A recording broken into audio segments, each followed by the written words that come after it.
എങ്ങനെയുണ്ട് ഈ ഒരു സ്ഥലം? അടിപൊളിയല്ലേ? നല്ല 2-3 വലിയ മരങ്ങളെല്ലാം ആയ അതിൻ്റെ താഴെയാണ് നമ്മളെ നൃത്തം. ഇന്ന് ഞാൻ താമസിക്കാൻ ഉദ്ദേശിക്കുന്നത് ഇതാ നമ്മളെ റൂം.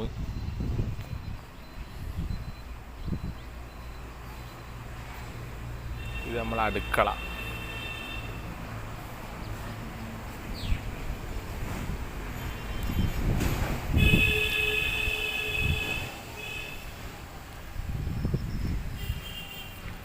നമ്മളെ കുളിമുറി, വെള്ളം കാര്യങ്ങളിൽ ഇവിടെ ഉണ്ട്. നല്ല അടിപൊളി സ്ഥലമാണ്. ഫുള്ള് മരവും എല്ലാം ആയിട്ട് നല്ല അടിപൊളി.